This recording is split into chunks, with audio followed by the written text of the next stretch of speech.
क्या इस बार भारतीय जनता पार्टी एक बड़ा सियासी ऑपरेशन करने की तैयारी में है? क्या भारतीय जनता पार्टी का अपने ही विधायकों से मन ऊब गया है? और क्या भारतीय जनता पार्टी को लगने लगा है कि इस बार बड़ा सियासी ऑपरेशन नहीं हुआ तो हालात खराब है? नमस्कार, आप देख रहे हैं खबर उत्तराखंड लाइव पर पावर सेंटर का शो। मैं हूं आशीष तिवारी। उत्तराखंड के सियासी गलियारों में इन दिनों चर्चाएं खूब हो रही हैं। सबसे ज्यादा चर्चा इस वक्त भारतीय जनता पार्टी को लेकर हो रही है। हाल ही में एक खबर प्रकाशित हुई कि भारतीय जनता पार्टी के 2/3 विधायकों के टिकट इस बार काटे जा सकते हैं। विधानसभा में हो सकता है कि उनको टिकट न मिले विधानसभा चुनाव में। हालांकि इस बात की आशंका, अगर आप पावर सेंटर का शो देखते रहे हैं, लगातार निरंतर देखते रहे हैं, तो लगभग हमने एक हफ्ते पहले इस बात की आशंका जता दी थी जब बीएल संतोष यहां पर खुद आए थे। उस वक्त हमने इशारों में यह पूछ लिया था कि आखिर बीएल संतोष के यहां आने, संघ के साथ, संघ के पदाधिकारियों के साथ बैठक करने के पीछे क्या वजह हो सकती है।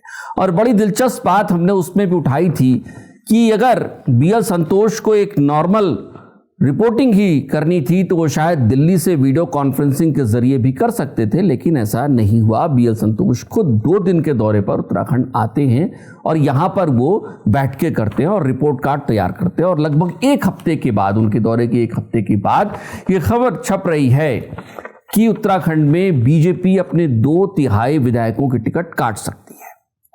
अब जो लोग भी सियासी तौर पर इतनी समझ रखते हैं कि भारतीय जनता पार्टी ने पिछले 2 विधानसभा टर्म्स से किस तरीके की स्ट्रैटेजी को अपनाया है, उनके लिए समझना कोई बड़ी बात नहीं है। जो लोग भी भारतीय जनता पार्टी की राजनीति को देखते समझते रहे हैं, वो ये जानते हैं कि भारतीय जनता पार्टी के लिए पिछले कुछ सालों में इस तरीके के राजनीतिक प्रयोग करना कोई बड़ी बात नहीं है। 2017 में जब भारतीय जनता पार्टी की सरकार बनी उत्तराखंड में, त्रिवेंद्र सिंह रावत को मुख्यमंत्री चुना गया। लंबे समय तक वो मुख्यमंत्री रहे, लेकिन ऐन चुनाव से पहले मुख्यमंत्री बदल दिया गया। उसके बाद भारतीय जनता पार्टी ने एक नए युवा मुख्यमंत्री को कमान सौंपी। दिलचस्प ये हुआ कि मुख्यमंत्री, जो सिटिंग मुख्यमंत्री थे, वो अपनी सीट खुद ही हार गए और उनको एक बाई इलेक्शन लड़कर विधानसभा में आना पड़ा। लेकिन भारतीय जनता पार्टी ने इस पूरे मामले को केओस नहीं होने दिया। मतलब एक भ्रम की स्थिति कहीं पैदा नहीं हुई कि आखिर क्या हो गया, मुख्यमंत्री हट तो नहीं जाएंगे, मुख्यमंत्री बदल तो नहीं दिया जाएगा। ऐसा कुछ नहीं हुआ। लेकिन अब जो खबरें हैं, 2022 में फिर सरकार रिपीट हुई भारतीय जनता पार्टी को, 2027 में अब चुनाव होने हैं और खबरें हैं कि जल्दी चुनाव हो सकते हैं।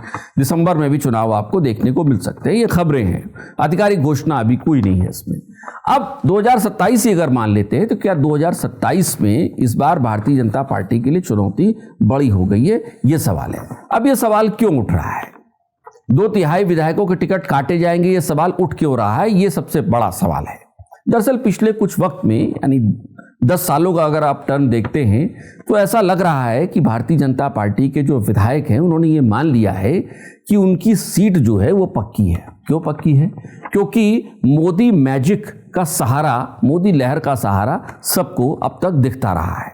आप काम करें ना करें, जनता से आपका जुड़ाव हो न हो, लेकिन आपको ये लगता है कि आपकी सीट तय है। और सत्ता मानो एक तरीके से सेंट्रलाइज करने की कोशिश भी होती गई कि सारे कुछ अधिकार मुख्यमंत्री के पास ही होंगे, मुख्यमंत्री ही अगर कुछ करेंगे तो करेंगे, वरना स्थानीय विधायक दम लगाएं, ऐसा कहीं दिख नहीं रहा है। और सबसे बड़ी जो कमी देखने को मिली, और बड़े ईमानदारी और जिम्मेदारी के साथ हम ये कह रहे हैं कि भारतीय जनता पार्टी के विधायकों का जो पब्लिक कनेक्ट है वो पिछले कुछ वर्षों में बड़ी तेजी से कम हुआ है। ये नहीं कह सकते हैं कि कांग्रेस के नेताओं का पब्लिक कनेक्ट बढ़ गया हो, ऐसा कुछ नहीं है। लेकिन भारतीय जनता पार्टी के जो मौजूदा विधायक हैं, उनका पब्लिक कनेक्शन पिछले कुछ सालों में बहुत तेजी से कम हुआ और इस बात को खुद शायद बीजेपी के भी आला जो पदाधिकारी होंगे वो समझ रहे होंगे। अब एक सवाल यहां ये भी उठता है, जैसा हम सवाल पूछ रहे हैं कि आखिर विधायकों के टिकट काटने की बात हो क्यों रही है। दरअसल ये एक पॉलिटिकल स्ट्रेटेजी का हिस्सा भी हो सकता है, एक राजनीतिक रणनीति का हिस्सा। इसके पीछे दरअसल एक सबसे बड़ी वजह जो होती है, जो राजनीति के और चुनाव के जानकार बताते हैं कि वो एक तरीके की पार्टियां एक तरीके की चुनावी माहौल बनाने की कोशिश करती हैं और मौजूदा विधायक की एंटी इनकम्बेंसी को कम करने के लिए वो ये सोचती हैं कि अगर इस तरीके के मैसेज को फ्लोट किया जाएगा तो हो सकता है कि जनता का मन शायद एंटी इनकम्बेंसी उसके दिमाग में कम होगी और उसे लगेगा कि चलिए अगर कोई नया पार्टी कोई नया चेहरा यहां से उतारती है तो उसको एक बार मौका दिया जा सकता है। तो ये एक पॉलिटिकल स्ट्रेटजी का हिस्सा हो सकता है।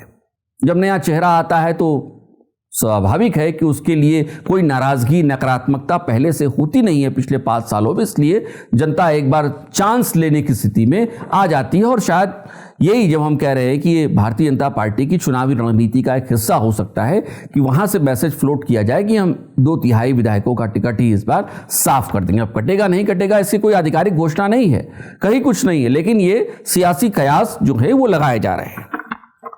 एक इसमें सबसे बड़ी बात और है, जब BL संतोष देहरादून आए थे, 2 दिनों की बैठक की थी, तो हमने उस वक्त भी कहा था कि ये एक रिपोर्ट कार्ड तैयार करने की कवायद है। और जब उनके दौरे की 1 हफ्ते बाद ये खबर आ रही है कि 2/3 विधायकों के टिकट काटे जा रहे हैं, तो ऐसा लगता है कि वो फीडबैक तैयार हो गया है। जो BL संतोष ने एक इंटरनल सर्वे जो कराया अपने स्तर से, और पार्टी के तमाम और अनुषांगिक संगठन जो होते हैं भारतीय जनता पार्टी के, वो भी एक इंटरनल सर्वे तैयार करते हैं और फिर एक कंपाइल रिपोर्ट बना के भारतीय जनता पार्टी के आला कमान को दी जाती है। अब ऐसा लग रहा है कि शायद वो जो फीडबैक का रिपोर्ट कार्ड है वो तैयार हो गया है और इसी के आधार पर ये कयास या सियासी चर्चाएं उठ रही हैं। इन सारे वजहों को अगर आप एक तरफ रख दीजिए तो एक बात बिल्कुल साफ है कि भारतीय जनता पार्टी में चुनाव के समय बड़ा उलटफेर होने वाला है। कम से कम टिकटों को लेकर तो बड़ा उलटफेर होने वाला है, क्योंकि 2017 से 2022 2 चुनाव जब हुए, पार्टी की 10 सीटें कम हुई थी। 10 सीटों का फर्क अगर एक बार फिर 2027 में होता है तो समझिए कि स्थिति कितनी गंभीर हो सकती है भारतीय जनता पार्टी के लिए। और इसीलिए भारतीय जनता पार्टी पहले ही ये माहौल बनाने की कोशिश कर रही है कि हम जिन सीटों को हारे हैं उस पर फोकस कर रहे हैं, यानी वो ये बताने की कोशिश कर रहे हैं कि 47 सीटें तो हमारी आ ही रही है। ये भी एक पॉलिटिकल स्ट्रैटेजी है और इसके अलावा कुछ नहीं है। चुनावी रणनीति का हिस्सा है कि जनता के मन में यह बता दिया जाए कि ये 47 सीटें तो हमारे ही पास है, कहीं जा नहीं रही हैं, आपके पास कोई विकल्प नहीं है। और यही वजह है कि भारतीय जनता पार्टी ये कह रही है कि जो हारी हुई सीटें हम तो उन पे चुनाव लड़ रहे हैं, उन पे तैयारी कर रहे हैं, उनको कैसे जीतेंगे, 47 सीटें तो हमारी आ रही है। लेकिन सच्चाई यही है कि भारतीय जनता पार्टी को भी ये पता होगा कि 57 से 47 आए, अगर 47 से 37 हो गई तो स्थिति कितनी गंभीर हो जाएगी, उसे ये समझ में आ रहा है। फिर एक बात और जिसकी चर्चा करना बहुत जरूरी है, भारतीय जनता पार्टी पिछले 10 सालों से उत्तराखंड में सत्ता में है। उसके खुद अपने कई ऐसे नेता हैं जिनके दिलों में अरमान इस बार उमड़ रहे हैं कि कम से कम इस बार हमें टिकट मिल जाए और हम किसी तरीके से चुनावी रण में अपनी जो किस्मत है वो आजमा सकें। और यही वजह है, ये भी एक वजह है कह सकते हैं कि भारतीय जनता पार्टी के पदाधिकारियों पर, भारतीय जनता पार्टी के आला कमान पर एक आंतरिक दबाव है कि वो इस बार जो परंपरागत सीटें हैं, अगर वहां पर परंपरागत रूप से किसी एक शख्स को टिकट दिया जाता रहा है तो वहां पर कोई चेंजेस, कोई बदलाव लाए जाएं और वहां पर नए चेहरे को उतारा जाए। इससे पार्टी को 2 फायदे हो सकते हैं। एक तो अंदरूनी जो कलह है वो शांत होगी, दूसरी जो एंटी इनकम्बेंसी का फैक्टर जिसका जिक्र हमने पहले किया वो भी कम हो सकता है। तो भारतीय जनता पार्टी यहां पर ये रिस्क ले सकती है।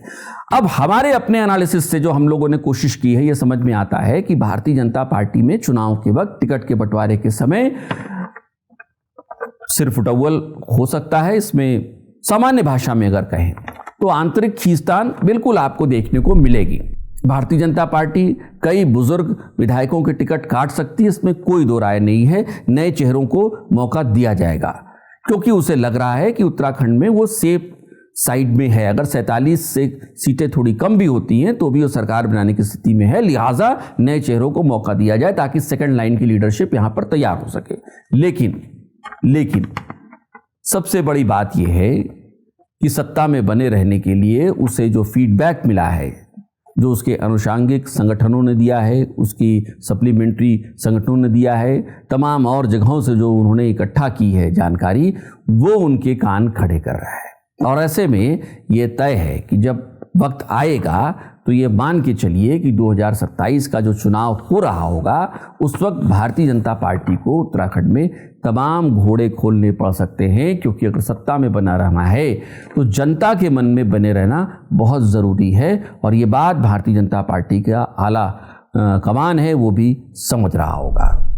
इस एनालिसिस में एक चीज़ बहुत महत्वपूर्ण है कि धामी सरकार को लेकर जनता के मन में क्या राय है और मुख्यमंत्री पुष्कर सिंह धामी की छवि किस तरीके से है, ये बहुत मायने रखेगी कि 2027 में उत्तराखंड में भारतीय जनता पार्टी सत्ता में वापसी करती है या फिर मामला कुछ बिगड़ता है। वैसे आपकी राय क्या है इस पूरे मसले पर?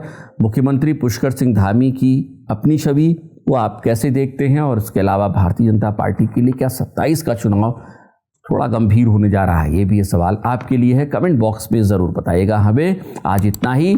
आखिर में आपसे गुजारिश, अगर ये चैनल आपको पसंद आया हो, ये वीडियो आपको पसंद आया हो तो वीडियो को लाइक करना और चैनल को सब्सक्राइब करना मत भूलिएगा। नमस्कार।